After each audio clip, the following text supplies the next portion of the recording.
Naki-overnight nga ako kaso bigla akong nagutom. Wala siyang choice kundi samahan ako ngayon. Bigla kasi ako nag-crave ng pansit canton na may steak. Yung ako yung nagaya na mag-midnight pero siya ang nagluto. Kaya naman, from this to this. Hindi mo talaga gusto?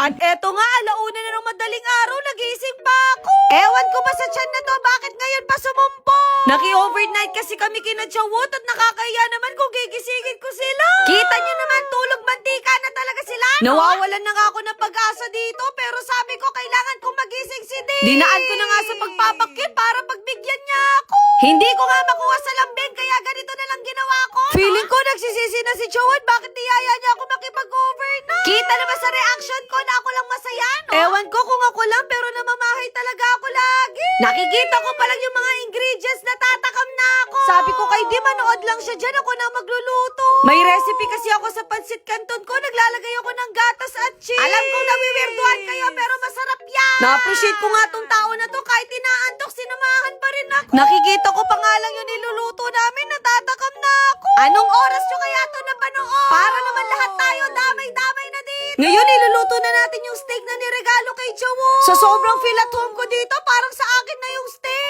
Siguro kapag wala na kayo nakitang vlog na nasa rest house nila ako, alam nyo na. Napaka-social ng steak na to, minamassage pa namin. Tinanong ko nga kung moderate o hard, kaso gusto niya hard. At dahil napaka-demanding ng steak natin, lulutuin ko muna tong asparagus. Kapag talaga nakakasama ko si Chawot sa pagluluto, laging princess treatment. Kung magaganda-gandahan lang ang iaambag ko. Paano kung natuloy talaga yung kasal, di ganito din yung set up? Hoy, huwag ka mag-imagine. Yung gusto ko nga sa steak, yung medium rare. At talaga naglalaban yung gutom at antok namin. Bigla ko tuloy naalala yung me at D challenge namin kasi ito din yung niluto ko sa kanya noon. Grabe, napakabilis talaga ng panahon. Pero masasabi ko, yung closeness namin ni Chawot, mas deep na talaga. At doon ko na-realize na hindi ko pa pala talaga kilala tong tao na to. Pero kung i-compare ko yung dati at ngayon na version ni Chawot, mas gusto ko talaga yung ngayon. Basta ang masasabi ko, sobrang genuine talaga niya. Baka may palibre ka dyan. Binabad pa nga namin dito sa butter para mas lalong sumara. Kaya yung mga kaibigan namin kanina na hindi ako sinamahan, huyo kayo talaga sa akin. Ngayon, gagawa naman tayo ng sauce para sa steak natin. Ako pa naman yung taong hindi talaga ako mabubuhay ng walang sauce. Pero aminin niyo, mas nakatipid kami na nagluto na lang sa bahay kaysa sa restaurant. Kumbaga, triple pa yung gagastusin mo. Alam niyo naman, kapag ganyan, medyo kuripot tayo. Minekos-mekos ko na nga to hanggang nakuha ko na yung consistency niya. Ngayon naman, titikman na natin. Sabi ko, wag na tayo mag-inarte, pwede na to. Kasi baka umaraw na hindi pa kami tapos dito, no? Alam nyo, naninibago talaga ako sa sarili ko simula nung nag-vlog ako.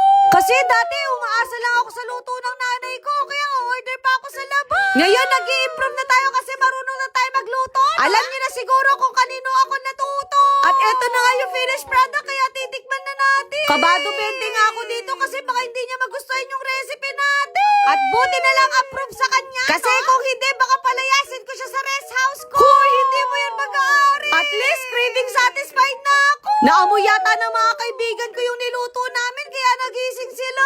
At dahil hindi ko sila matiis, binigyan ko na din sila. Hindi mo talaga gusto?